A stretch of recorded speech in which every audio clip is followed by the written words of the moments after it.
fantastical, so unpredictable, here on the SNL Network.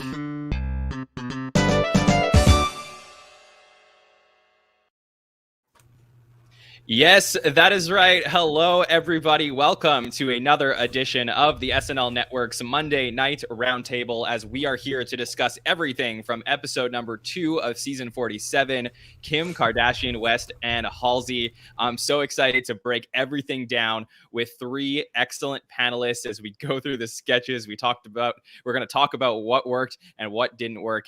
And I will bring them in right now. So let's get to it. Joining us is TJ Randolph. I'm so excited always to talk with TJ about Saturday Night Live. TJ, how are you? I'm doing fantastic. I'm hot off of launching my new podcast, Rabbit Trail, and I am. Oh, you got right into the plugs right away. Well, no, nothing crazy. I just I'm feeling really good because it's finally out, and so I'm ready to also talk about SNL. I'm excited, man. I'm in a great mood. Yes, I'm so excited to talk to you, TJ. It's always really fun to get to hear your opinions on Saturday Night Live. Joining us, I'm thrilled to have her on the podcast. It was so much fun getting to meet you in season 46, Jillian, and I cannot wait to talk to you about this because you were one of the best SNL follows on Twitter. I have to plug you because you always put amazing tweets about Saturday Night Live. Jillian Sederholm is with us from Entertainment Weekly. Jillian, how are you? Hi, I'm great. Glad to be here for a new season. Yes, so excited to get into it. And joining us for the first time on one of our podcasts, I met her over the summer, and she was just really impressed me. I'm so excited to talk about SNL with her. It is Gabriele Forbes-Bennett. Gabby, how are you?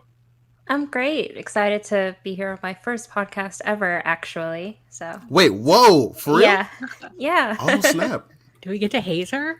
Yeah, exactly. Oh, no. Nah, haze is what happened to me before the show. That's for sure. Well, Gabby, for everybody who's hearing you for the first time, can you just tell the listeners about yourself and you know what your love of SNL, like how did you get into it and how big of a fan you are? Yeah, so I'm born and raised New York City, originally from Far Rockaway. For those of you who can find it on a map, I'll give you $5. And so my love of SNL kind of stemmed from that growing up in the city, you know, passing by 30 Rock and just really as a kid, you know, sneaking away to watch it late at night, hoping that my parents wouldn't detect it because they were a bit strict. And so that's kind of where it started. And I was actually fortunate enough to get tickets to one of the pre-live shows a few years ago. And it was wonderful, just kind of reinstated that kind of magic that I feel whenever I watch the show. Yeah, there's nothing like being there, and I got to do that once as well. We actually had another one of our podcasters that was at the show this week. We're going to talk to that podcaster later on the week on our patron feedback show, so that'll be a lot of fun as we continue our coverage. We had a really fun hot take show breaking down all the craziness of this episode because whether you liked it or not, this episode was kind of crazy. There was a lot of elements that went into. We got to see some new stuff on the show that we haven't seen before. We got to see a lot of cameos, so I'm excited to talk through it all. Before we get into the episode, let's talk about the choice to book Kim Kardashian West, which certainly was a weird choice, I would say. I know that it was rumored over the summer that Lauren had met with her somewhere in LA, so this was something that was expected, but it's not your typical booking traditionally for SNL. However, we have seen over the last few years, they've gone with somebody like of the popularity of Kim Kardashian. So I would like to talk through how everybody feels about the decision prior to going into the episode. TJ, let me start with you. Thoughts on the choice to book Kim Kardashian? To be honest, I think it's a win for the show. It's kind of funny because Kim has literally nothing to gain and nothing to lose from doing this. She said she has 360 million followers. Plus, let's remember, she's rich. No matter what she did on the show, at the end of the day, when 1 a.m. hit, she was still rich in Kim Kardashian. So she honestly could have, it would have been like her stepping in mud on the street. No matter what she did, she would have been fine. So this was kind of just a lot of fun. It'll probably be one of the most watched episodes of the season. And it's crazy. It's just kind of crazy that it's coming so early. You would expect this more near a holiday or definitely more like a spring show. But it doesn't feel atypical at all. We always get like a kind of random pick, like, you know, we had our Elon Musk, or let's remember back when Charles Barkley was an odd pick, even when JJ Watt hosted recently. It's kind of fun, but I think she had one of the most fun, like, outside of the box episodes. Not outside of the box episodes, but I think she had one of the most fun episodes for an outside of the box pick, because Kim Kardashian, she seems like a nice person. People genuinely seem to like her. Let me rephrase that. People in the world of show business genuinely seem to like her. Everyone seemed like they were having a fun time. I saw she wrote some thank you notes to like Chloe. So to be honest, this just seemed like a really friendly experience. It seemed like a lot of fun. It seems like a lot of people at the show seem to really enjoy working with Kim, and that's a nice thing to see. I mean, I think that definitely improves the quality of an episode when people enjoy working with the host. As our friend Rich Tackenberg would say, there was no big moat near the host during the good nights. You know, we got to see people who were really, really friendly, and obviously a lot of friends came in to support her. Jillian, what were your thoughts when you heard about the booking of Kim Kardashian? Yeah, I was surprised, but I was not heated like Deborah Messing and her tweet about why Kim Kardashian. I mean, this is a woman who's been on TV for years. She's used to the camera. She's not used to acting, but I actually did not have the low expectations that everyone else did. I thought even if it's a train wreck, it's fun to watch a train wreck. I kind of wished Elon's episode was even more of a train wreck, but I wasn't expecting that from Kim. I mean, to me, like, you know, we've had Paris Hilton host, we've had all kinds of athletes who are way less famous to me personally than Kim Kardashian. So I really didn't mind it at all. And my queen, Miskell Spillman from 1977, this 80-year-old woman who won a contest and got to host SNL with zero experience whatsoever. And it was, you know, terrible, but it was fun. So I knew it was, you know, it's fine for me for Kim K to be hosting. Yes. What are the all-time episodes? The Miskell Spillman episode for sure. Gabby, what about you? What did you think about the choice to have Kim Kardashian West host SNL? So I tried to enter had my headspace kind of be no judgments, you know, judgment-free zone going into it, because I don't really follow the Kardashians that much. I've obviously know about them because they're everywhere, really. But from what I've seen of Kim, it seems that she can poke fun of herself or poke fun at herself. And so I felt that that would kind of give her a good edge in the show. And I thought that she did a great job during the monologue, which I kind of goes into the fact that she's able to poke fun at herself. And from the SNL standpoint in picking her, I think that it actually kind of makes sense in that the ratings haven't been that great, you know, as people are kind of moving away from the traditional TV viewing. And so I think that it's a great way to kind of get buzz going, as it really did. It got people either up in arms like Deborah Messing, or people who just are for that kind of influencer style support system that really want to see people like this in these spaces. And so I think that it was actually a really good move on SNL's point. Jillian, what did Deborah Messing say, just for like listeners who haven't checked that out? So I could read the tweet for you verbatim because I wrote it down. Why Kim Kardashian? She quote tweeted an article announcing it of the 4 hosts. And then she said, why Kim Kardashian? I mean, I know she is a cultural icon, but SNL has hosts generally who are performers who are there to promote a film, TV show, or album launch. Am I missing something? And she kind of got ratioed by a lot of people who, I mean, some people obviously did agree. But I mean, Kim, first of all, she's coming right off of one of the most successful reality shows of all time that just ended. Her family's doing a new show on Hulu. So she is technically a performer who is promoting something, not to be like a major Kim Kardashian West stan, but Okay. I, you know, in this sense, I will support her. Honestly, I think I was more shocked the time that Halsey did double duty as a host and musical guest than hearing that Kim Kardashian West was host. I mean, like, I don't really watch The Housewives. I'm somewhat familiar, but like if one of the Real Housewives was announced as a host, I would not be floored. Yeah. Or like somebody from The Bachelor, like appearing on SNL. Like that's not that crazy. Yes. Like, yeah. So it's like, I think for me, everybody, like, I just kind of felt like if Kim came in and she had some swagger to her, That's really all she needed. And like you could see it right away in that monologue how confident she was. And I know a lot of the writing, like we have to credit the writing of that incredible monologue, which we can get into. But Absolutely. But like, look at all the 5-timers who have hosted SNL. I mean, these are some of the most confident people in the world that own their craft. And whatever you think of how Kim Kardashian got famous, like she is amazing at what she does. I mean, she fully understands how to play the marketing game. Her family is just like the best in the world at doing something like this. So to me, it's an absolute no-brainer of SNL. And I said this on Saturday, and I'm going to say it again. Anything that was wrong with this episode, to me, had nothing to do with Kim Kardashian. I 100%. don't think that, I don't think that you can blame Kim for anything that was wrong with this. TJ, did you want to follow up to that? No, I completely agree with you. There was not a single, like, no, she was fine. She was chilling, you know. Yeah. Honestly, the episode was all banana time. Like it was all good, you know. Yes, for sure. Shout out Anything to else on Sean and Rich. anything else on Kim that you guys want to talk about before we get into the episode?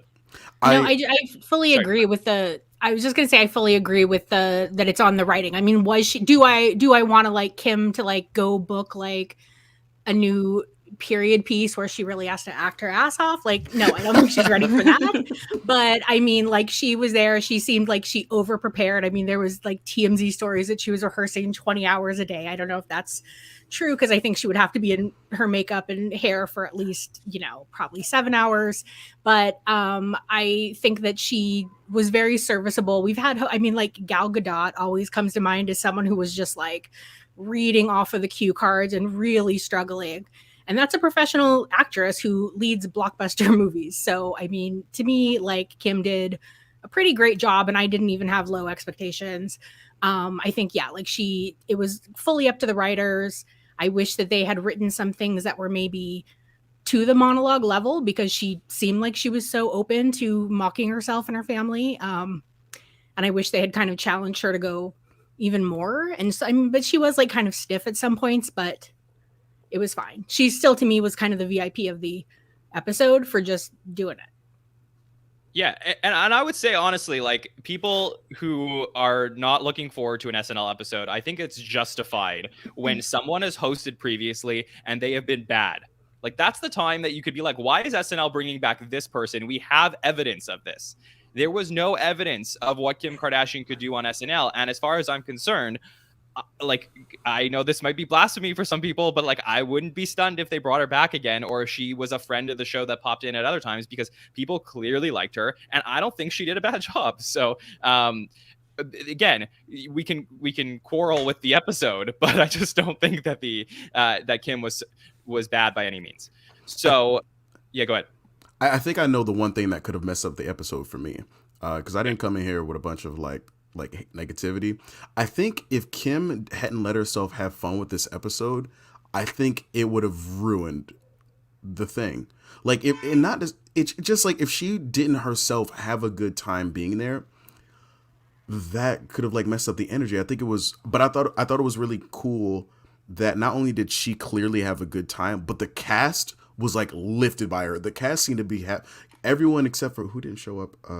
Andrew dismissed because I don't think he spoke this whole episode. But like everyone else seemed to be having like some fun, kind of just like, kicking it. 80 got to do another one of her, like I want to trade places with you sketches. So just, I don't know. No matter what, here's the thing about this episode. I laughed my ass off. I laughed so much. It was funny. And that's all this show needs to be to me. Everything else about it is cool, it's glamorous, it's all these things. But I laughed so much more than I did in the premiere. I laughed like 3 times in the premiere, but with this one, it was hearty, it was full. It caught me off guard. Like I just enjoyed myself so much throughout this episode. That's good. Good. And I'm glad that we're bringing this energy to the roundtable, because I know if you're listening to a podcast on Kim Kardashian West, you obviously probably didn't hate the episode yourself.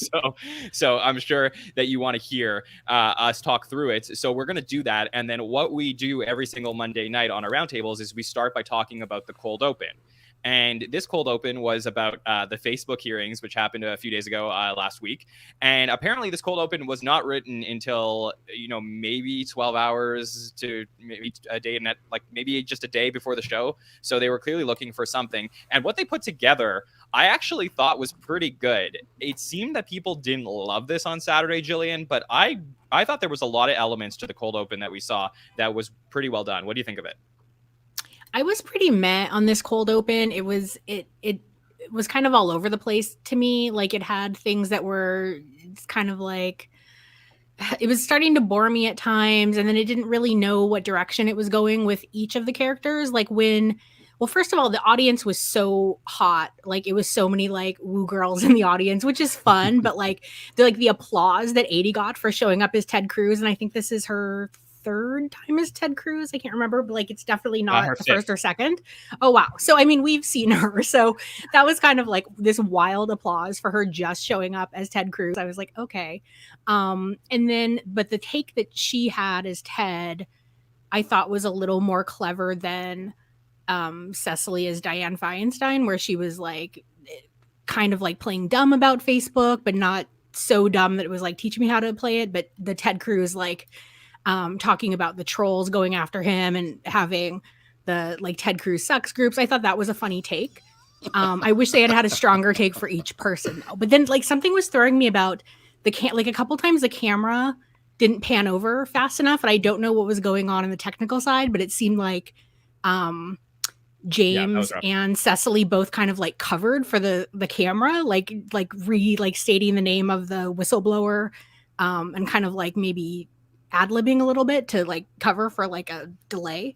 So I think maybe that started to throw me a little, but I loved Pete as MySpace Tom. That was like perfect. That was great. that was something we didn't know. He was the hero we didn't know we needed. Tom to come back. I actually went to MySpace right after I saw that. I was like, how's that site doing? I just want to know. And I was like, I don't recognize this at all. It's like, am I on iTunes right now? But I was like, I wonder if they got a bunch of hits. Like, that was free advertising for them. Like, maybe MySpace will make a comeback. Who knows? I'm pretty sure like maybe I'm misremembering, but I'm pretty sure like Justin Timberlake like bought MySpace, or like he has that is true. Yeah, so that is completely true. Yeah, I know. Jillian, you were talking about Cecily, and to me, this line really got me. Listen to this. I have 2,000 friends on Facebook. Is that good? That got me. Yeah. That got me. Like, I wish that they had leaned a little bit more into that, like playing like really dumb about it. But like, I can't even remember her other lines because I was just kind of like, okay, like give me something stronger. Well, but the thing is that wait, TJ, I just want to tell you, like, my parents have said the same thing to me before. Like, I know people who have said, is this good, with the number of Facebook friends that I have? And I just felt like it was like whoever wrote that line, like, wrote that from experience. That's what worked. TJ, did you want to go ahead on that? I don't know if I saw a sketch or if it was like real footage, but I saw a video a few days before like the Facebook Instagram outage, where the world was darkness for 7 hours. But before that like happened, I think the previous week, there was a video going around of not of the hearing, but of someone like kind of like a city council type of position talking to someone about like the usage of like a social media site, and the person was confused as to like the intended like use of it.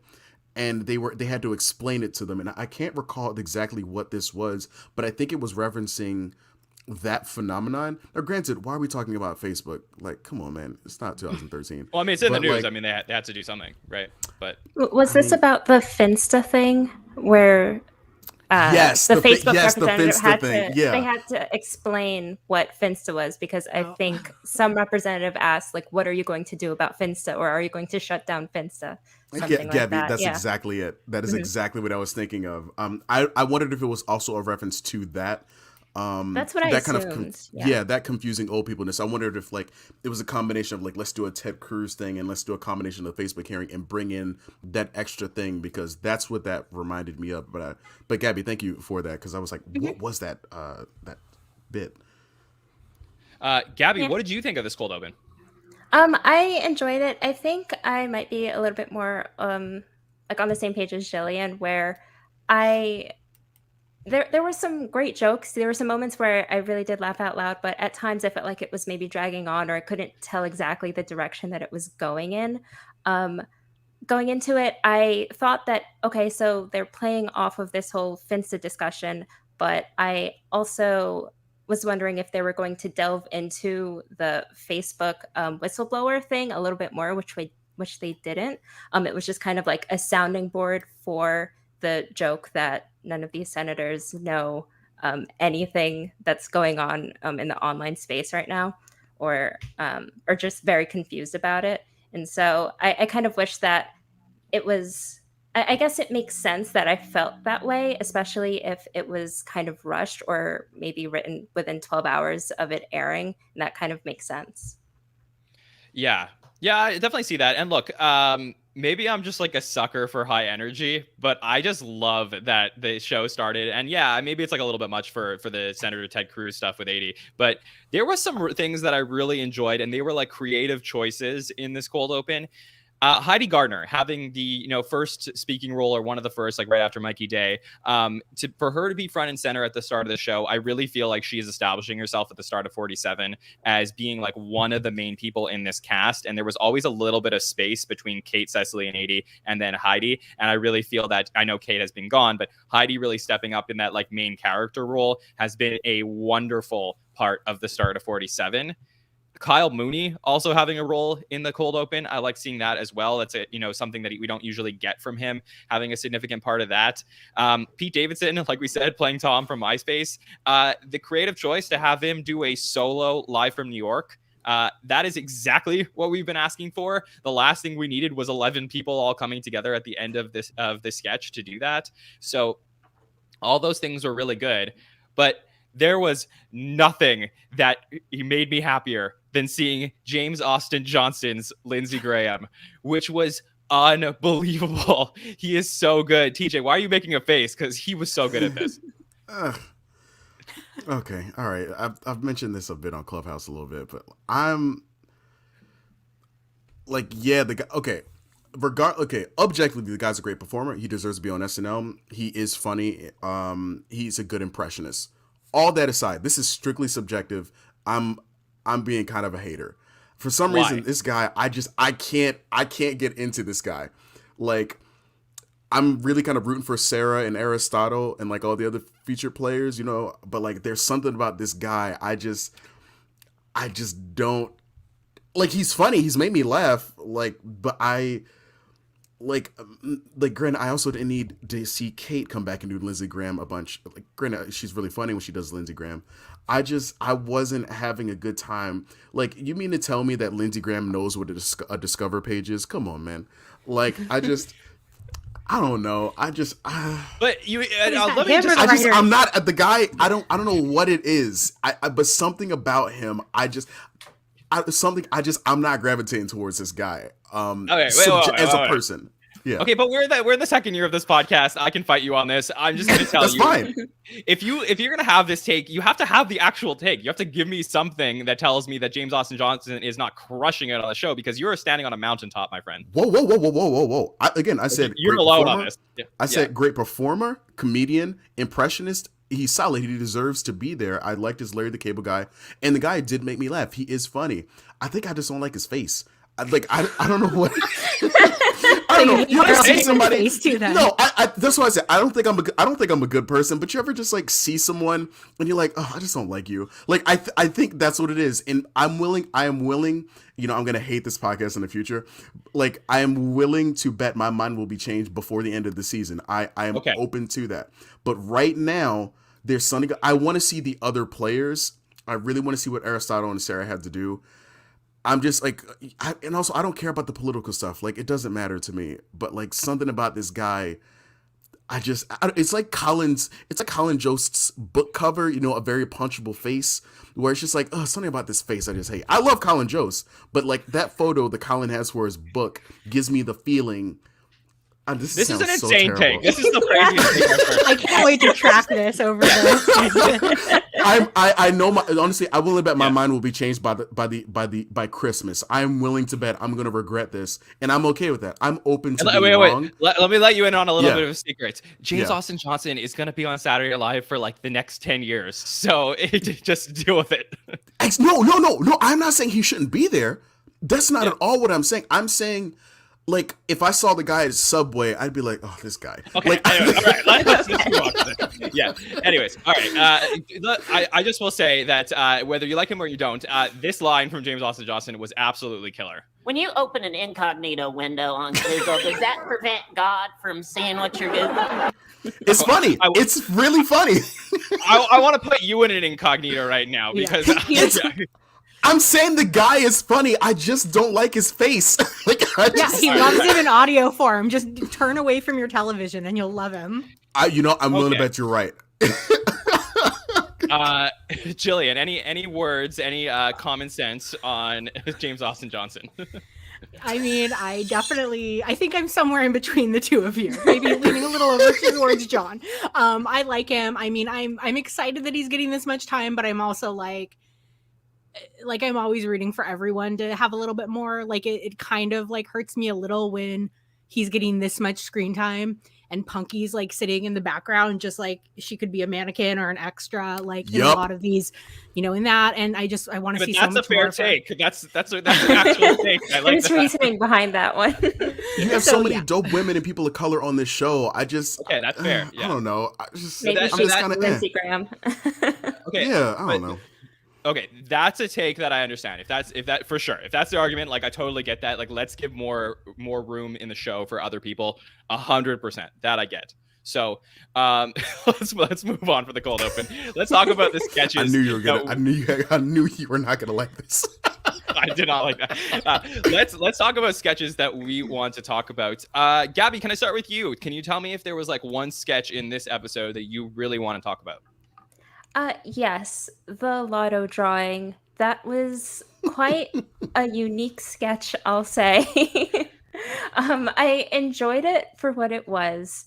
Although I feel like it fell a little bit flat at times. Curious to hear what you think about it, what all of you think about it. Because I really like the premise, just that kind of absurd comedy, but I feel like it could have been executed just a little bit better. I'm not sure how. I'm not a comedy writer, but that's kind of the impression that it left. Yeah, that's fair. And Jillian, I was watching this for my second watch, and I was like, maybe this would have worked better in the 10-to-1 slot. I don't know. What did you think? I was actually thinking the same thing. Parts of especially Cecily started to remind me of the porn stars sketch, where they were like getting like really dumb. Like at one point where they kicked it over to her, and she's like, "I sure do, Rhonda. I'm Rhonda."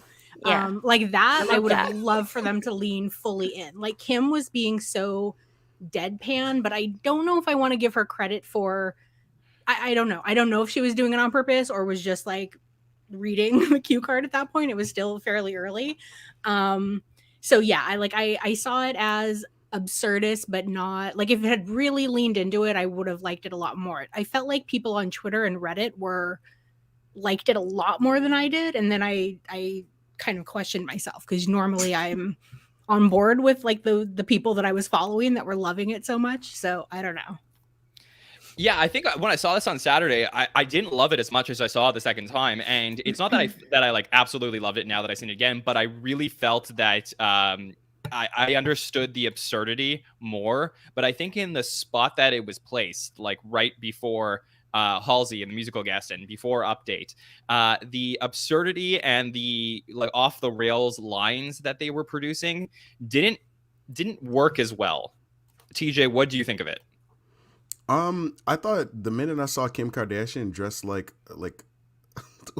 what I picture like women in the 80s dressed like when they go to work, like I don't know, for some reason the costumes that her and Cecily wore cracked me up, and seeing Aristotle dressed would look like a Mario brother mustache.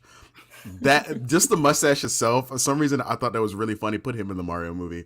And I just like when the finger and the blood comes up, those made me like laugh. There was a lot of like silly weirdness in the sketch, but I think you're right. The 10-to-1 thing, it would have stuck a little bit. It would have made more sense weirdly, but to be honest, it was funny regardless to me. Not the strongest sketch. It's definitely on the weaker, but it was funny. Let me play that for you. This was the part that you were talking about. Screwdriver, mustache, finger, blood. Like that actually worked. That worked. Yeah, I love that. It's funny. Yeah, what I said was that I wish the blood like went all over Kim, because I think that would have made the sketch more absurd. Yeah. Can I comment on that? Yeah, go for it. Okay, here's the other thing that like I noticed about the show, and this, it's not a bad thing, but I think it's something that I wanted a little bit. Maybe it's just because like Kim Kardashian is like so like up here, and she's like so larger than life, and she's this like, and she's an incredibly successful woman. She's dope as hell. She's gorgeous. Like she's all these cool things. And I think SNL would have been the perfect avenue to see her like not only poke fun at herself, like so the writers, and she let the writers do whatever. But there was no point in this show, which is not a bad thing. It's just something I realized I kind of wanted a little bit. There was no point at this show where Kim Kardashian didn't look, one, like Kim Kardashian, and two, absolutely gorgeous of a person. Granted, she's Kim Kardashian, so she's always going to be beautiful. But I think I wanted a little bit of that, like, what was it, the MTV Movie Awards when Colin poured a little bit of slime on ScarJo earlier this year. And like, I just wanted to see her maybe be a little bit odd, like get like be a little bit weird, or maybe have something like put on a crazy costume or something where she just kind of like, she dresses Princess Jasmine, one of the most beautiful like characters. Like, are you kidding me? It's not a bad thing. I think the 80s costume was probably the wackiest that she looked. We saw Elon Musk dressed as Wario. That happened this year. So I think there was a piece of me that wanted, for some reason, I want her to be down to earth, but she doesn't need to be. She doesn't have to be. I agree, actually. Yeah. That is a very good point. I totally get what you say when you're saying that, like, we were missing a little bit of absurdity from her. And I wonder, like, why? I wonder if that was, like, her choice, where she was like, hey, this is stuff that I won't do, or if the writers just didn't write those pieces, or maybe they didn't get to air. But for whatever reason, we didn't see like any craziness from her. And Jillian, like, I know that I think like every host comes in and they get to do like a mold of all of their faces and stuff, just in case they end up like doing something where they need like crazy prosthetics. Like, you have to wonder if maybe Kim like didn't end up doing that. I think there was like one host in the history of the show, like, I'm blanking on who it is right now, but like that didn't end up doing something like that, where they did the prosthetics. Yeah, that's a great point. I would love to hear more from the behind the scenes people if there was any pushback to that. I mean, because but what we've heard, like everyone I'm following on Instagram that's from production to writers, like, have all been so complimentary of her. So it doesn't seem like a case where she was like, no, I absolutely will not, like, being a diva about it. But I agree. Like, I would have loved that. Remember when they did that mermaid sketch, and I think it was Kate came out with the like warts and everything. Like, yeah, give me that, Kim Kardashian. Yeah, I feel like, Well, oh, sorry. I just feel like she never fully disappeared into a role. Like, in every time that she was on the screen, it was still Kim Kardashian does X, Y, Z, you know? Like, I was just watching her. I don't know how to explain, but there wasn't that real immersion there. I can see there being like a reason for it. Like, you know, she has a successful brand that is based along like, you know, aesthetic and look. And so, you know, if you don't want to kind of like go against that, I understand that. And to be honest, I don't think she made a poor decision to not do that. But it's kind of interesting because if you take a look at, if I'm remembering every costume right in my head, every single shot of her where she is like at the camera, you take a snapshot of it, put it into a meme, and then like somebody like caption it with like some kind of like, oh, this is a look or this is a vibe or something. Like, every single look she had was something you could like take out of the show and say it's like it's a particular, I'm getting this wrong. What is it? It's a mood or it's a look or something. No, everything was on brand, I think is what you're trying to say. Yeah. Like, it was all on Kim Kardashian brand, and I think that's not it's not a bad thing. Like, it just is. It is what it is. Jillian, I was gonna say before that I wonder if in the Lotto drawing sketch if Kim was wearing legs because she was dressed like Yes. Yeah. like an idiot. Oh my god, that's sketch. Well, that was a perfect. They could have worked that into the Skims sketch. Yeah. Oh yes, 100%. Okay, Jillian, over to you. Is there a sketch that you would like to talk about? Yeah, I want to talk about I don't remember what it was called, but the Bachelor sketch, because I'm so confused by I keep thinking about all these cameos and how suddenly, I mean, is it because we're out of quarantine and we can get more people? I kept wondering if all these cameos were there in case she did like really flub during the night, and that the headline would still be like, we got all these big name guest stars to come on, and to like kind of shift the news cycle a little bit. or they were just so random to me. Like they're not anybody who I associate with Kim Kardashian. I mean, normally when we have cameos, they're people who are somehow related to the host. So I would love to get everyone's take on that. I think as a sketch, like it was fine, but it really was just a platform for cameos. I will say my first thought was everybody in town today? Like why? It just seemed like such a random array of people who all got, a ton of applause and praise from the audience. So I don't know if that was also just trying to capitalize on the hype that Kim K would bring to SNL. So might as well just throw all of these other guests in the mix and have even more buzz about the episode. That's what made it even more random to me, because it wasn't even a bunch of New York celebs that you're like, oh, okay, it makes sense that they would grab this person off the street. They were, it was either this or go have dinner that night. But it was just like, I mean, John Cena and Chase Crawford and the Bachelor guy, that was the only one who I had no idea who that was. Like I had heard the name Tyler Taylor, Is that whatever who that guy was?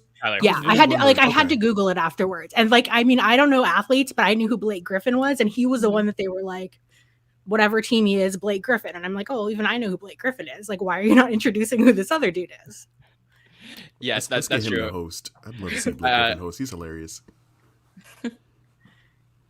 Yeah, also our friend Darren Patterson in the chat from the SNL Nerds podcast, he says that he thinks Blake Griffin dated Kendall, so that might have been the Kardashian connection. That's a great point, Darren. I didn't even think of that. But yeah, I mean, there was, to me, it kind of felt like, hey, these are some people who are just, probably friends and, were around and ended up being available to come in.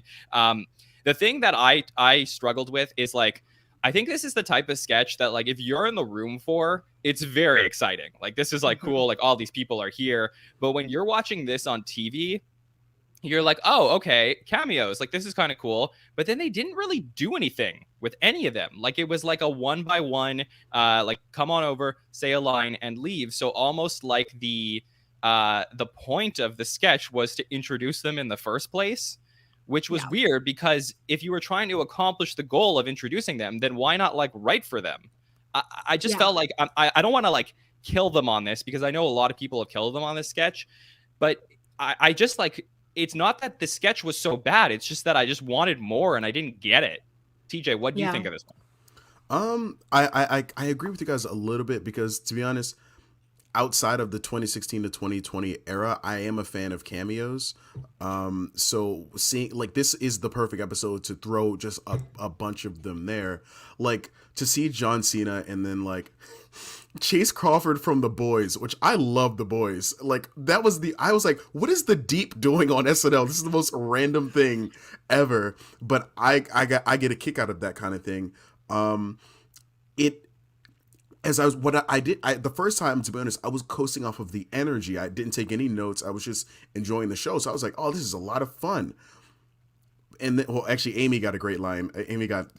She did. She's hilarious. But like everyone else, you're right. They didn't really give them, like the most they gave to Blake was you're a 6-time All-Star NBA champion, and that intrigues me. That's a funny line, but Blake Griffin is hilarious. Like these guys all could have done like a line or something. And I don't think the sketch was bad, but it was more fun than it was like a sketch, if that makes sense.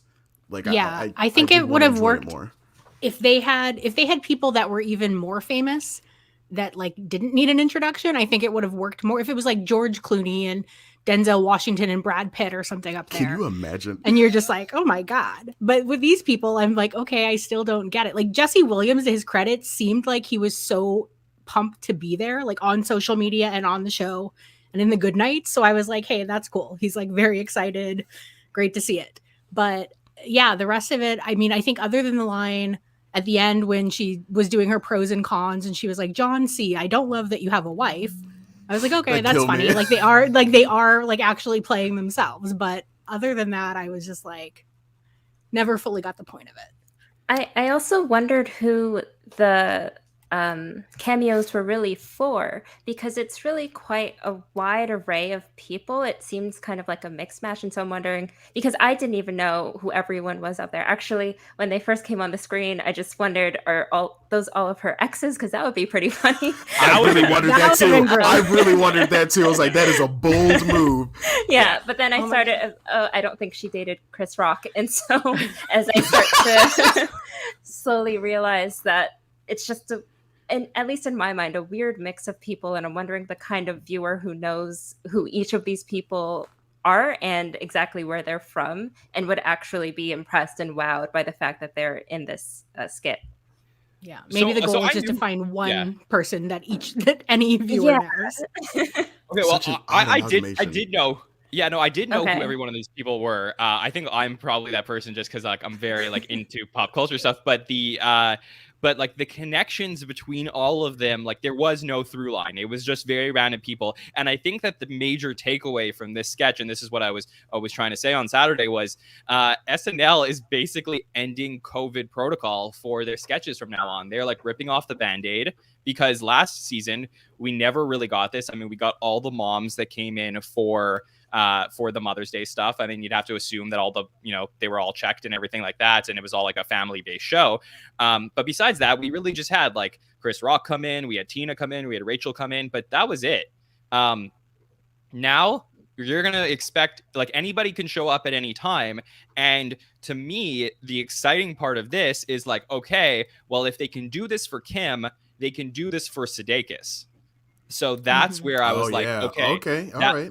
Yeah, that's what excited me, because before this, if this didn't happen, going into episode 4 of this season, I would have been okay, well, maybe, we want to see Forte, but he's probably not going to show because they're not really bringing in cameos. Now cameos are showing up. People are making out on camera. It's really, as far as where I'm concerned, SNL can really do anything at this point. And in a way, it is kind of exciting for the show that the show is back to the point where this is the party that we're all invited to for an hour and a half every Saturday night. It's starting to feel that way again, and that is what excited me. What if this is just our rotating guest of group of cameos that we're going to get the rest of the season? So we'll have Sudeikis, but Tyler C shows up for the. They're all living in Studio 8H right now, quarantining together. If Blake Griffin, John Cena, if they show up more often, I'm all for. It actually made me wonder: has John Cena ever hosted? And I actually went back and watched this episode, and I was like, oh my gosh, I totally have seen this before. It just, granted, John Cena's been doing a lot of funny stuff the past 6 years. So I enjoy it whenever I see him do just a little bit of comedic accents stuff. Comedic stuff. Yeah, I mean, comedic stuff. Technical terms. Yep. Thanks, guys. John Cena had a great cameo back in season 34 during the Tracy Morgan episode. He was a part of that cold open when Tracy came back to SNL. He had some really good stuff. Obviously, Chris Rock has had an incredible. He had a little bit of an odd run as a cast member, but then has hosted 3 times and cameoed a bunch. So he's obviously a close friend of the show. Amy Schumer's hosted a couple times, so it was great to get Amy back. And then. Blake, Jesse, Tyler, and Chase were all first timers for this one. So, TJ, can you give me another sketch that you would like to talk about? Can we talk about Weekend Update, or is that too big? Yeah, no, go for it. Yeah. Well, a Weekend Update, I don't know, there was a bunch of stuff. So, do you want me to set it to Che and Joe, sort of the correspondence? Whatever you want to talk about from Update, let's just go through it. Yeah. He chose this because it was the only one without JJ. Yeah, exactly. I really am gonna regret saying that. All right, go ahead. Tell us what you think. Yeah. I think granted, there's a bunch of stuff. I really liked Heidi's. She's a forking star. The Terry Fink thing, I enjoy the hell out of that. The Tiny Terrys. I'm gonna rate everything in terms of Tiny Terrys nowadays. It's gonna be great. But I think Colin Jost did a joke. I noticed something at the energy. Che's been having more of a bite to his stuff lately, or Che's been doing the same ish, and the audience is just, maybe it was also because it was a Kim K audience. There was something about this audience really seemed to give Che more ish for his jokes than Colin, and I felt like it was that same exact energy in the last episode. because Jost did a joke. What was it? The TikTok joke, like where the punchline was TikTok, bring your fat ass over here. I was like, if Che would have done that joke, I feel like he would have gotten way more flame, like way more heat for it. But because it was Colin and it's always like kind of fun and we treat Colin with this bit of innocence, like, don't get me wrong, I love both of them. I noticed the reactions Michael was getting a lot more, and they were both telling great, really funny jokes. They're both great joke tellers. So is that something either of you guys have been noticing in Che's like reactions lately? I kind of picked up on that. I wasn't sure if I was just in my head a bit while watching it, but I was paying a bit more attention to the kind of differences, and I wasn't sure if it was maybe, like you said, it's the audience, and maybe it is more of a Kim K audience, and the kind of jokes and maybe the kind of personality that they're driven to, because Che he definitely has a lot of bite in his jokes, and has come under fire recently for things that he's said. And so I don't know if maybe that has altered the audience perception on how they will maybe respond to his jokes. But I think there's just so many layers there, but who knows? Yeah, that's Jillian, what do really you think? interesting. I mean, I had not thought about that at all, but now that you say it, I think that's a really good point. I mean, I think Che has leaned so much in his own social media, like leaned into the controversy and like picked fights with Vulture writers and people like mocked them for calling out some of the things he has done that were more offensive. So yeah, whereas Jost has always leaned into I'm not actually trying to offend anyone, like I'm innocent, this is just a joke kind of personality, where that kind of worked for them to play off of each other. But like, I mean, after Che made the George Floyd joke, did you guys clock Colin's face? He made this like shocked and appalled, like, I don't know how this is going to go over with the audience, which is kind of his thing. Like, if the audience doesn't respond to it well, like he's kind of like off the hook, because he's like, oh my God, like I can't believe you just said that. But if they are into it, then he's like, yeah, like that was a good joke, or plays off like he joked back about the grandma being a Nazi. Whereas I think if the audience was like, oh, we don't like the audience, like that was, I think, the most negative they were to Jost when he leaned into Che's Well, this is joke. here, Jillian, there's this. And grandma, if you're watching, go to bed. Which I love. I was like, yeah, like, I mean, we know that they're friends and they get each other's sense of humor. So I actually would love to see Jost lean into it more if he is, in on the joke. Yeah, I'm going to be watching that. He's been doing this with Michael for a minute. Like, sometimes I think people forget Jost, like, actually, Jillian, you just said yourself, they're friends and they like each other. They do interviews together. And to be honest, when they do interviews together, it's always a lot of fun. These brothers really do enjoy one another. I know Che is ridiculous because he always does the hashtag cancel Jost, and I'll send screenshots of stuff to John, and it's really funny. But Colin is also right there in the room. Like, yes, Che also loves the racially charged humor. To be honest, I love racially charged humor because it helps me like relax, honestly. But like, Jost is also right there, and he's also a joke teller, and he's also able to like make fun of things. And let's remember, he does the joke swap, which I know a lot of us love. We love the joke swap. And Colin may not know what the joke is, but he's been doing this long enough that he's not any stranger to who Michael Che is. He's still very much like with him. So I love them both dearly. And I just think it's a little weird that we treat Colin with this like innocence when, remember, Colin still says the same stuff. Colin was even on Michael's show on HBO Max. Like, he's still doing the same things with him. Don't get me wrong. Michael Che is definitely probably the one that is like the more bite, but Colin is still right there. And I don't think I think maybe there's a little too much of like lightness, or maybe there's a little imbalance specifically at the update desk. I can't speak for Che's Instagram. That's a whole different story, and I understand that. But specifically at the update desk, where he has to be on network TV, I think there could be just a little more balance in the audience reaction. Yeah, I mean, I'm just like, I think that was such a good point of like, if Che had made that same joke, would people have called him out for being phobic? And I think there's a very it would have happened too. high chance. Yeah. I don't know what it was that bugged me. Yeah, You know I feel what? like- You know what? What Kelly Party would say She would say, "I don't care. I love it." Lauren, play my song. Let's do it. I don't want to get kicked off YouTube, so I'm not going to play that one. But oh, darn it! If you get that sound, but that'd be great. I don't want to get kicked off. But Gabby, did you want to comment on that? Yeah, I was just gonna say that I feel like Jost maybe gets off a little easy somehow. I'm not sure quite how to explain it because again, they are, it's the same type of comedy, the same type of jokes that they're both saying, but it just hits different, for lack of a better term, coming from each of them.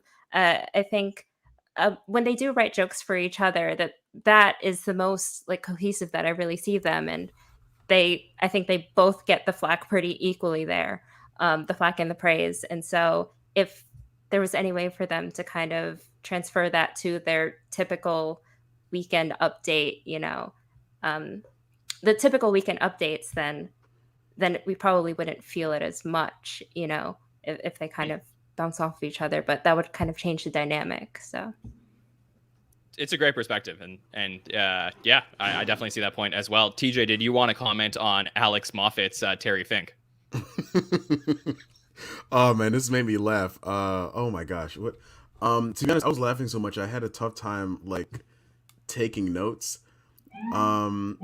This had Bobby Moynihan energy, and what I mean by that is it had the energy of an excellent performer doing a really funny character.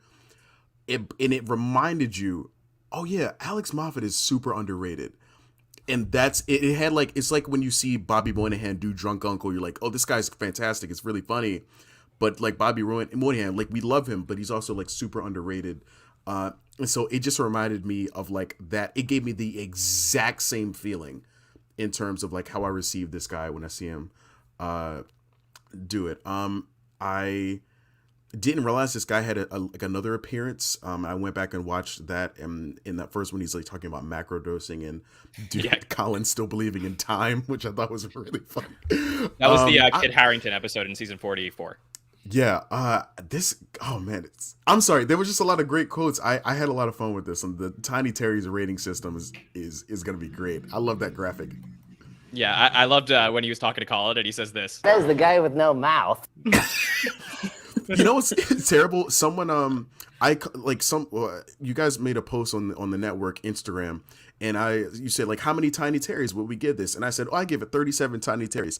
Right under that, Thomas said like, says the guy with no mouth.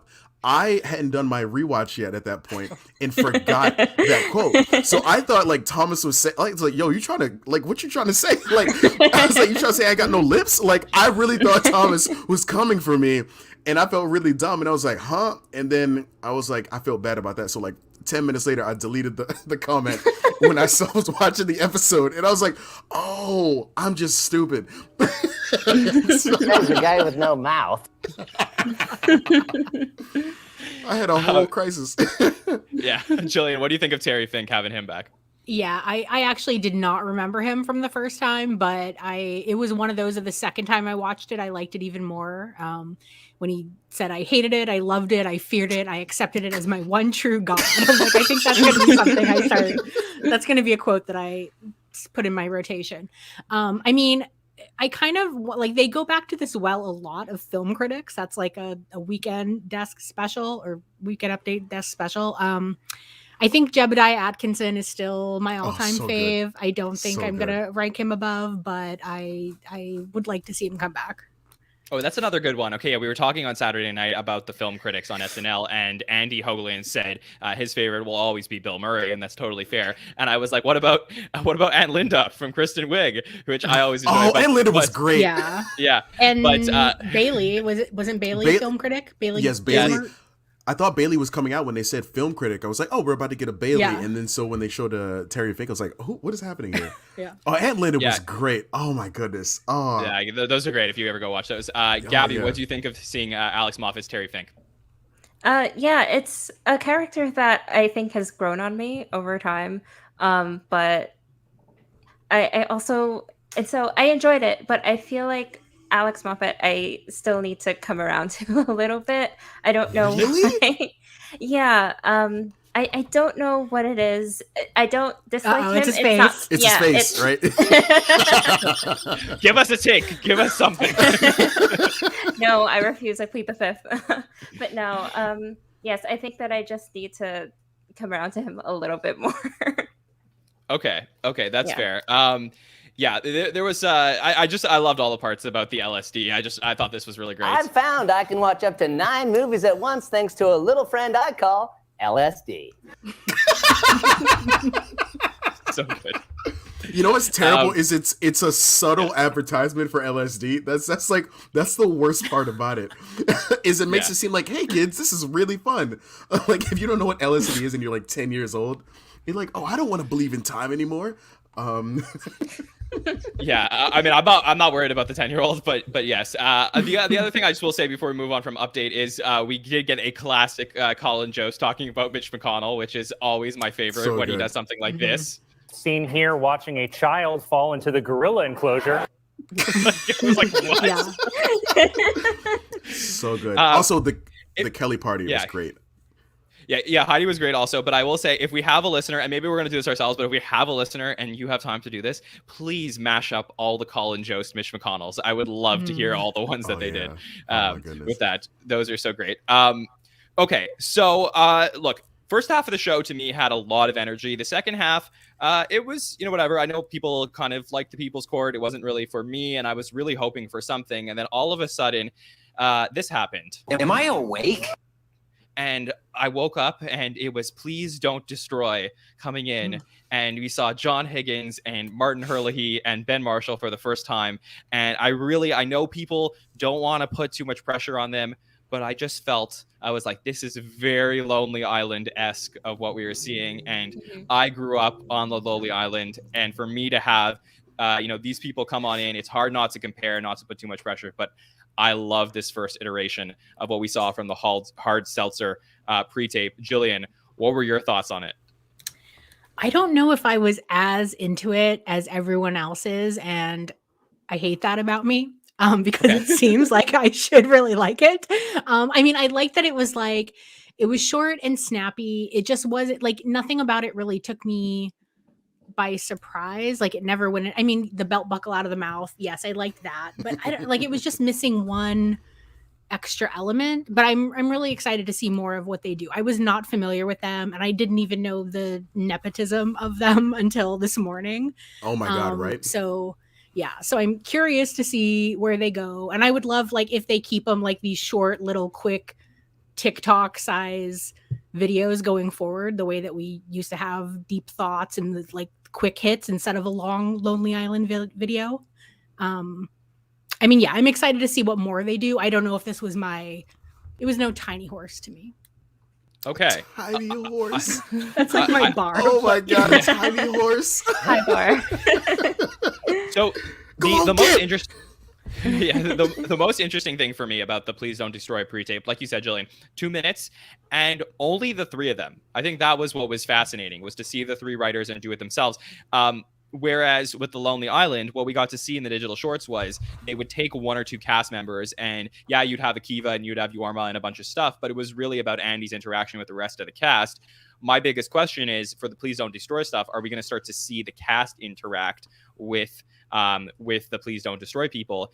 And then if they make it to a point where we start talking about, things that transcend the show, are we going to start seeing cameos specifically for Please Don't Destroy, the same way that we saw Lonely Island stuff where they would bring in like the T-Pains of the world and stuff like that? Gabby, how did you feel that Please Don't Destroy did on their first showing? Yeah, I thought it was a solid, start. I thought that it was very entertaining to me. I'm only kind of familiar with them. I've seen their videos show up on my Twitter feed a few times. And so having seen a couple of their videos and then going into the episode on Saturday, it was basically just the same kind of energy, the same kind of video. And so I think that's why it kind of, the 2 minutes, even though it's not that long, it felt right for me, because I guess that's, the typical length of their online sketches. And it was actually quite refreshing to see in a way, because I kind of viewed it as this is the next generation's Lonely Island, maybe, it's kind of, I hope that it kind of takes that trajectory, and I'm sure that they will. Now that they have a bigger budget, and now all of this access to SNL and the entire cast, I'm sure that over time they'll start to include people. Again, this was their first time, right? Their first video for SNL. And so over time, they're probably going to end up with those cameos and getting bigger and better. Yeah, that's kind of how I viewed it. Cool. TJ, what did you think of this? I thought it was funny. It made me wonder, will someone ever make a... Because I did pause when the Jiffy Lube box, like summer flavors came up, and I saw that there's one that's leather seat flavored, there's one that's oil change flavored. And I was like, I wonder, like, what on earth would these taste like? Granted, I will go on record and say that hard seltzer is trash. It's overrated. Yeah, I'm coming with controversial opinions. Would you say, Gabby? I disagree. Oh, that's fine. I think hard seltzer is trash. It tastes like if someone was like, yo, you want to drink cardboard? And I was like, oh, I wonder if that's a flavor they had in the sketch too. Like it just got it's like somebody who didn't season the chicken breast. It's got no flavor. But the sketch, however, somebody seasoned this chicken breast well because I laughed my ass off. I thought it was really funny. The men's jackets. Yeah. But the thing that weirded me out the most, and by the way, no, I did not hate these guys' faces at all. I thought they were really funny. But the thing that I'm really, who cares? You thought their faces were funny or they were funny? I thought they were funny. They made me laugh a lot, but I didn't hate their faces because I know that J.J. thinks, who cares? Anyways, but the thing I found the most odd, though, is one, they didn't even involve the host in this because Andy would usually have the host, like when Shia would do the Dear Sister or something. Like the host didn't show up and not a cast member to show up. And then you know what's kind of interesting is to think about this in the macro, because it means that the show is not this strict structure. It's not like 2 pre-tapes. It's not just a few sketches. It's not the 10-to-1. You know, it can still be, you know, your Lonely Island. It can still be your the ambiguously gay duo. They can throw something in there that is not like somebody who's there week to week. And I wonder if that's making the other cast members be more competitive, because yes, they talk about the team nature, but they've also talked about the very competitive nature of the show. And to be honest, I wonder if that creates a pressure, not for like Adie and Cecily, they're fine, but for like, you know, for a Dismukes, for a Punky, for an Aristotle, does that create more pressure for them to see the writers? And granted, these writers are also like the nepotism thing. Like, I enjoyed the sketch, but when I saw the nepotism thing, it really put like a bad taste in my mouth. Because yes, I still enjoyed the sketch and I enjoyed it the second time. But knowing that like this sketch would have still done well on the internet, but knowing that these guys have this platform, or more likely to have it because of these connections, it's like, all right, come on, man. But it was really weird to not involve any of the cast members whatsoever. So I wonder, like, behind the scenes, if that creates a little bit of jealousy with like a newer cast member who's like kind of still fighting to like make an impression. I mean, I kind of like that. I think that was what worked. And I think that you have to, at this point, like SNL is obviously bought into bringing them on board and is going to buy into them producing things for the show. I think if you're a newer cast member, there's like no better time to bond with the Please Don't Destroy people, to have them write for you and put them in their stuff. I mean, SNL is competitive. And, you know, if you're there and you're Aristotle or Sarah and you want to get yourself into stuff, I mean, work with these guys. These guys could produce some really cool things. I mean, they're also not just producing this, they're also writing sketches. I believe they wrote one sketch. They actually wrote the Lotto drawing sketch that we spoke about earlier with Colin and Ken Sublette. So like they're involved in live sketches as well. So I think that these people are going to have a prominent role on the show. And if you're able to bond with them earlier on in their run, it could be very successful for you. Jillian, I guess what I would ask is like, what would you say could potentially work for Please Don't Destroy? Whereas like somebody like a Mike O'Brien or Beck and Kyle that they've tried to do this stuff with since The Lonely Island, that didn't work as well. Whereas it seems like people are a lot higher on them in the Please Don't Destroy people. I know, and I think that's my bias, because the Mike O'Brien stuff is like, that's my, like, Sad Mouse is one of my all-time faves. Oh, and like when Mike O'Brien would like randomly play Jay-Z without any makeup or costume or hair change, just Mike O'Brien as is, but pretending to be Jay-Z. Like that was just so absurdist to me. And the Kyle and Beck stuff, like I was a huge Good Neighbor fan before they joined SNL. So to me, that was just so my jam. So I don't know, like if they really leaned into that, like I'd be happy, but then I guess maybe they wouldn't be as successful on the show. I think it is interesting that they're not incorporating the host because that makes their stuff evergreen. Like if they put a host in there and it gets cut, then it's just going to be released on YouTube the next day. Whereas this sketch could have fit in any upcoming show, like Seltzer's not going anywhere. So I think that's kind of smart. Okay, Good point. yeah, I can see that. Yeah. That's a really good point. I hadn't thought about that. Yeah. Okay. TJ, is there anything else from the episode that you wanted to talk about that we didn't get to cover yet? I think the People's Court sketch was really funny, but that's because I love a good pop culture knock. Mainly because for some reason Kenan keeps wanting to play OJ and Bill Cosby, and I think that is the weirdest thing. That the show has let him play Bill Cosby, and they don't let him play Bill Cosby, R. Kelly, and OJ all within the span of what, the past like 3 years. Like multiple times. There was the R. Kelly and Leslie Jones opening with the Gayle interview a few years ago. There was the Bill Cosby in jail. And don't get me wrong, Kenan can literally do no wrong. Or let me rephrase that. Good God, I hope he does no wrong. But like, we love Kenan Thompson. But for some reason, this is probably the most like question mark thing about Kenan is that he keeps playing these I'm sorry, but like, is no one going to talk about? Can I just clarify? Yeah. Let me just clarify, TJ. So, are you saying that this is like your take is basically that you don't enjoy that Kenan plays these people, or no, is it a production decision? not at all. Yeah. No, it's funny. It's more. I don't expect it. Like, I'm not expecting a Cosby appearance in 2021. So when he does it, he plays these really controversial people. I'm always very surprised. Of course, it's Kenan. It's always going to be funny, but it's always just very surprising. And granted, it taught me another thing. Apparently, OJ jokes are evergreen. We've been making jokes about OJ since the 90s, and Kim did it in the monologue. They did it in this sketch. Apparently, OJ is still fair game. You can talk about it till the cows come home. I don't know what that means. I mean, if there ever was a time to talk about or to bring up OJ, it's when Kim Kardashian is hosting and Kris Jenner is in the house. Oh, that is very true. Yeah. That's definitely true. Yeah. I just thought it was I didn't think it was bad, and I didn't think it was odd in a weird way. I thought it was like surprising because I'm like, Kenan, what are you doing? Like, I don't need to think about OJ right now. I don't even think about, so that cracked me up.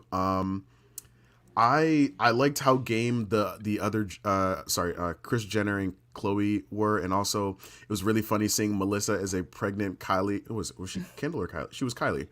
Melissa was Kylie, yeah.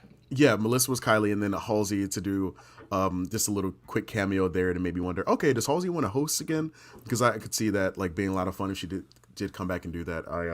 I just thought this sketch was more fun. I don't know a lick about Kourtney Kardashian outside of like the clips I've seen of things. So any impression you do of her, Kim can kind of shade however she wants. She wasn't really playing anything, unless playing nothing is playing Kourtney. I think that was mostly the joke, yeah. Okay, all right. Then I did get it. She's very deadpan from what I gather. Yeah. I think she could have leaned into it a little bit more. I mean, the thing that's interesting is I do watch Keeping Up with the Kardashians. Every time it was on like a marathon in a hotel, I would watch like a bunch of episodes at once. And they once had an episode where the whole family decided to switch places and do impersonations of each other at a dinner. And Kim also played Kourtney.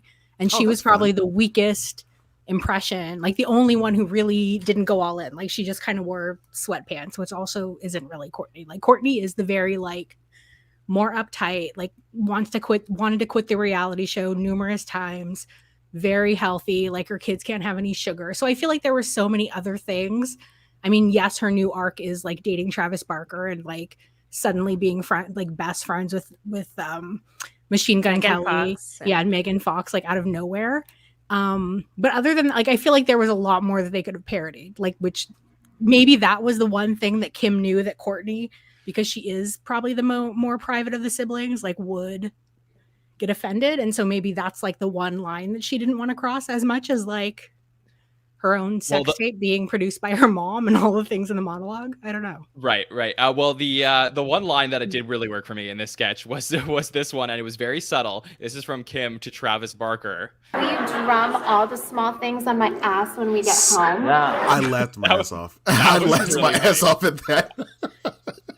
That was funny, and like I do feel like that was what was missing from this sketch, which was like a little bit more of like scathe. Like they needed to like go harder at each other. Like if you're gonna do the People's Court and make fun of the Kardashians, what we needed was monologue level writing in the People's Court, which I don't think we got. But I understand like what they were trying to go for. I just don't know if the execution was there. Gabby, anything you wanted to say about this one before we move on? That kiss is permanently burned into my brain. Oh my God, why'd you remind me of that? Oh my God. I'm sorry. If I had to think of it, everyone else does too. Oh my God. Yeah. I could have lived without that. I feel like sure. that is actually how Megan Fox and Machine Gun Kelly interact with each other. I'm fully convinced. Right. Jillian, anything else from the episode that you wanted to talk about that we didn't get to cover? I mean, is this controversial that I don't think I really missed Kate this episode? And I was like, oh, if Kate had also left, I don't know. Controversial. Kate needs to stay home. Like, I'm happy that she's booked and busy, and I'm okay with that. Kate is great on SNL, but we clearly have 20 cast members that are very good. Like, so I don't know. Like, look, I think this is one of those situations where Kate McKinnon will come back eventually this season, and we're all going to enjoy probably some of the stuff that we're getting from Kate the same way we would when a former cast member comes back and hosts, because you haven't seen them in a while. So like, I don't think there's much of a a there. It's like an absentee cast member right now. It's like an Eddie Murphy. She just hosts the show. Out. Like, yeah, she went out for cigarettes and hasn't come back yet. I love Kate so much. She cracks me up. I can still watch all of it's so awesome that in the past 10 years there's a bunch of Kate McKinnon content out there, and I mean this with every bit of love, because that woman is a boss. She's successful, she is hilarious, and she is a flipping star. Kate, stay home. Like, seriously, like, I need to see all these other wonderful people shine. I'm so glad I got to see Melissa do more than I'm so glad I got to see Melissa more than once in this episode. Please. I'm so glad Heidi and Ego are out there like doing the thing, because they are dynamite. Kate, stay home, please. Like, you are amazing. And like, you are our star. And I just like, come back and host like Eddie did. That's fine. But just, yeah, it's too big of a cast. It's too big. The only thing that we're missing from Kate McKinnon in her entire time on SNL is like a proper goodbye to Kate McKinnon. We just like haven't had that, and my hope is that like eventually we're gonna get that, and that will be great to send her off, and I'm sure she's gonna come back and host eventually, because she is an iconic cast member. Absolutely. Gabby, is there anything else from the show that you wanted to talk about? Let's see. Oh, the Skims commercial. Okay. Yeah, I thought that it was an interesting choice. I feel like they, again, could have done more with it. It just was very much, I don't know, like very one note. I felt that it had a funny premise of, here's her loungewear, but it kind of really tied into that thing that I was saying earlier of, watching the show. It was just like watching Kim Kardashian as X. So this skit itself was just watching Kim Kardashian as Kim Kardashian, but it wasn't really in that much of a funny or absurdist way. It just seemed like it was kind of going with the motions. Like, she could have, like, in an alternate universe, she could have fully come out with a line of shapewear for dogs, and this would have been the commercial for it, and we would have just accepted it. It wouldn't have been like a comedy skit. Yeah, Jillian, every time we're on the podcast together, I always feel like the show ends with some type of clothing sketch. Yes. Shapewear, were you specifically. on the Legs episode? Yes. Yeah, she was. She had to explain Wait, that one. so John, were you aware of shapewear and specifically Skims before seeing this sketch? Give me a little bit of credit. Yes, I was. Yeah, I knew about that. But this, I know a lot of people were like, "Hey, why was this the 10-1?" This was not originally supposed to be the Costco meeting sketch, which ended up on YouTube, was supposed to be the last sketch of the night, and then they were short on time. So it was interesting. We had during our hot take show on Saturday, our friend Rich Tackenberg was in the chat, and he was like, they would choose not to cut the one that was advertising a Kim Kardashian product. So I wonder if they had some like extra incentive to put on that sketch as we finish the night. I was floored when I saw that they had like minutes until the good night, and they chose a sketch that had to wrangle multiple dogs. I was like, this could really go a lot of ways. Oh, could I For make sure. one additional stray observation that I came across? Of course, yeah, go for it. Yeah. Stray dog. I did not know, like, on my mama, like, really, like, I did not know that Lindsey Buckingham was a real person until Saturday. I am not kidding. I genuinely thought, and this is granted, this is probably because I'm really young. Well, I'm not that young anymore, but like, it's probably just because I'm young. I thought genuinely he was a Bill Hader character. So to learn that Lindsey Buckingham was a real person, I was floored. And I was like, but then I remembered, I went back and like, oh yeah, there was an episode, but I don't remember if I had seen that episode, but I was shocked.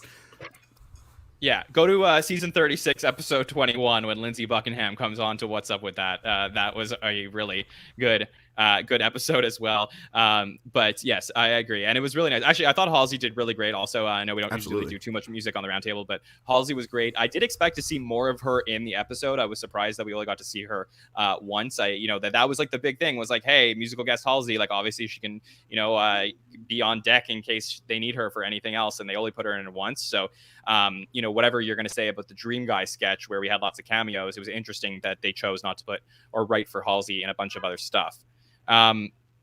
Okay, so that's our Kim Kardashian episode. It's really fun to talk through it. I think there was a lot of interesting elements here. And look, if you didn't love the Kim Kardashian episode, the episode next week with Rami Malek is going to be very different. And we're going to talk about our predictions for that. But before we do, I just want to do a little bit of a wrap up on some of the statistics from this episode.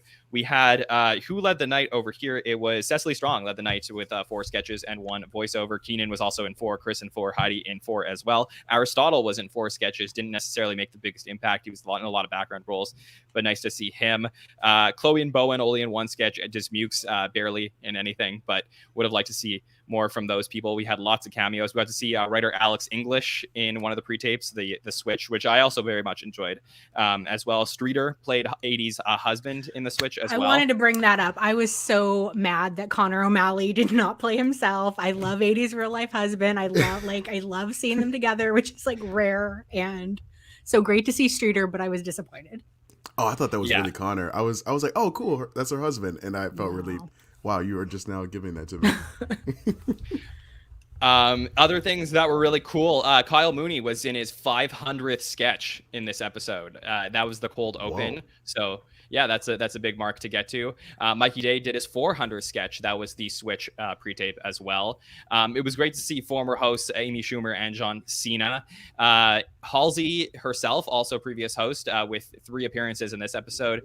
She has been in 19 sketches in her SNL career, now tied with Michael Keaton, Matthew Broderick, Steve Buscemi, Jennifer Aniston, Queen Latifah, Shia LaBeouf, Taylor Swift, and Nick Jonas. We had Amy Schumer has been in 17. She's now tied with Sigourney Weaver, Rob Lowe, Natalie Portman, Chris Hemsworth, and Ryan Gosling. And then John Cena has been in 12, is now tied with Richard Pryor, Dick Cavett, Ray Charles, Harry Anderson, Dennis Hopper, Kevin Kline, Janet Jackson, Jake Gyllenhaal, Ariana Grande, and Donald Glover and Jason Momoa. So Donald Glover. Yeah, so those are just some statistics roundups for this episode. Let's talk about what we have to look forward to next week. So, I mean, there was a lot of hype for our premiere. There was a lot of hype for Kim Kardashian West, and there's a lot of hype for Jason Sudeikis.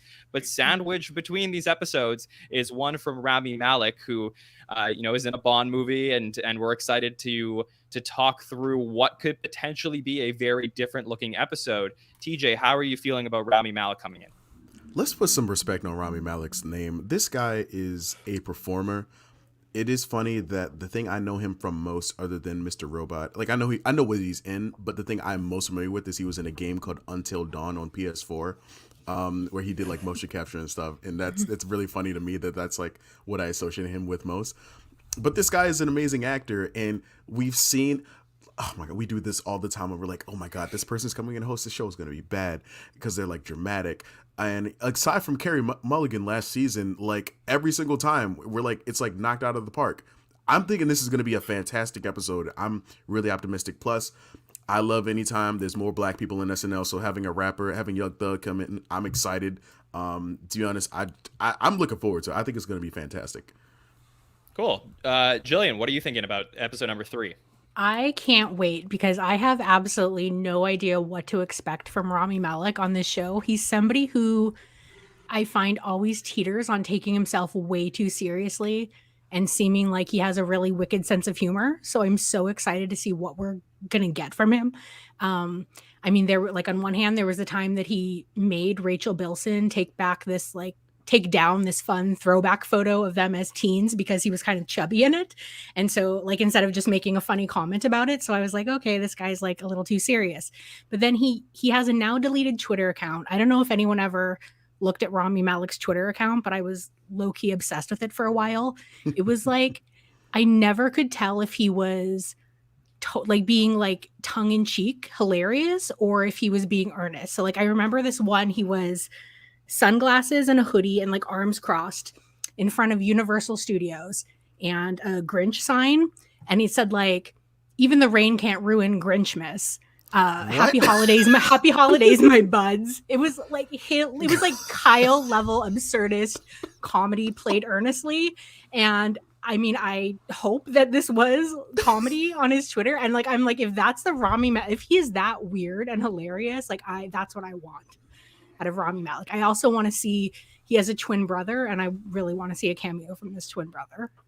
If that's the case, then like make this episode all about like Kyle, Sarah, and Dismukes. Like let's get weird, man. Let's get weird. Gabby, are you excited to see Rami Malek? Yeah, I also have no idea what to expect, but hoping for the best. I'm curious if they're going to include any topical things. I don't know if any of you have seen that headline or read that article going around about how Daniel Craig said that I guess he kisses his male co-stars after every scene. And so he kissed Rami Malek after every scene that they shot together. And so I'm wondering if it's going to be, I forget the name of if they're going to maybe bring it back or pay homage to that skit that they used to have. Again, I forget the name of it, but it's the Kissing Family. Yeah, the Kissing Family or something like that. If they're just going to play this up a little bit, that would be pretty fun to see. TJ, is that something we should be doing? TJ, is that something we should be doing on the podcast? Should we be kissing our male podcasters? Hell no. John, you're lucky this is digital. No, there's a pandemic going on, sir. Now, granted, if you're Italian, John, it's like, all right, if that's what the Italian or the French brothers do, those are the European brothers, okay, I understand. But keep your lips away from me. And don't get me wrong, John, I love you. I'll hug you. I got no problem hugging you. But like, come on, man. Like, there's a pandemic. Should be no saliva exchange. I ain't trying to get sick. You know what I'm saying? I think Chloe and Pete put that to bed. So I think that is true. It's a pandemic, and they did that. And oh my god, and Pete kissed Kim Kardashian. That happened. Yes, he did. Yeah, the vocal checks is officially able to happen. I think SNL has moved past that point. So I'm really excited to see Rami Malek. I think the thing that for me about episode 3 is that this is the episode to me that will dictate what the perception is of the quality of season 47. It's really hard to judge a premiere. It's really hard to judge an episode where you have such a big name star like Kim Kardashian West. When you have someone like Rami Malek come in, this is the first episode of the season where we could really see what the quality of the writing is, how the cast members are performing. So we're going to learn a lot this week, and that's what I'm most excited about when it comes to Rami Malek. And then obviously Sadiq is coming up right after, so that'll be very exciting as we move forward. It's gonna be so good. I'm about to watch the Ted Lasso finale like the minute we finish recording. Like, I'm not even kidding. Yeah. Well, we're gonna hold off for one more week. We're gonna give Rami Malek his due, and then we'll get to all things Jason moving in to that week. So I really just want to thank all of our panelists for coming on the show. I'm so excited that we got to talk through everything with these three. It's just a really entertaining discussion always when we get to hear from TJ, Jillian, and now Gabby. For everything that's coming up on the SNL Network, this week. So earlier this week, we had our hot take show that was immediately after SNL aired. It was fun to break things down on YouTube very late at night. Tonight, we had our roundtable, and then our last show of the week. And if you didn't check this out for the first week, it is our patron feedback show. And we just launched our Patreon. You can join us at patreon.com/the SNL Network. One of the great benefits of joining our Patreon is you get to podcast with us. So if you're enjoying hearing what you're hearing and you want to get in on the conversation, become a patron, sign up for a patron feedback show, and we're going to talk every Thursday with different patrons about the episodes. We're going to get feedback from the community, answer questions from our friends on Twitter and Instagram and all social medias. And last week we did something really fun where we went through all the social media of the SNL alumni and found out what they thought of the SNL premiere. So we went through that, and we'll find out their thoughts on the Kim Kardashian West episode. And as a very special bonus, we're going to have on one of our podcasters, Nicole, who was at the taping of the Kim Kardashian West episode, and she's going to tell us her thoughts of being an 8H. So look for that on Thursday for our patron feedback show. TJ, where can people reach out to you and hear all of your incredible content? Well, they can hear me on the new podcast that I just released with some friends of mine called Rabbit Trail. You can find the at like right here in the video at We Are Rabbit Trail. We're on Facebook, Instagram, and TikTok. It's a weekly 15-minute podcast where we take any topic down the trail. We just did an episode on Saturday Night Live, because if there's anything you can talk about with only 15 minutes, it's definitely Saturday Night Live. TJ, are you cheating on me? No, not at all. Because again, 15 minutes is that's the perfect amount of time to talk about SNL, right? It's plenty of time. But I mostly did it in the hope that if anybody enjoys my musings here, they would go check out the show, to hear me talk about it with some friends. I'm in the middle of getting it on Apple Podcasts, but it's available everywhere else, on like iHeart, Google, and Spotify. And you can also find me at King Compliment on Instagram and TikTok. I am Teddy Bear Tej. Yeah, I don't know. The James Austin Johnson thing, I'm still thinking about it, but All right, not really getting that. Let's not do that. Jillian, so great to hear from you. Like I said, you're an incredible follow. Where can people check out everything that you have got going on?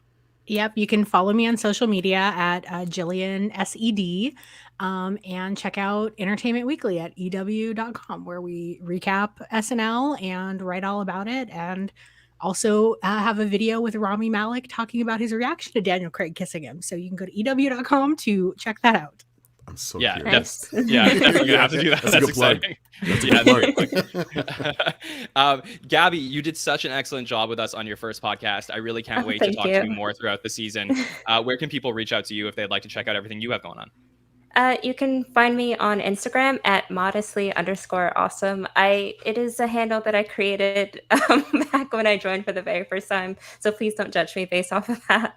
And you can find me here, hopefully, at some future roundtables on the SNL Network.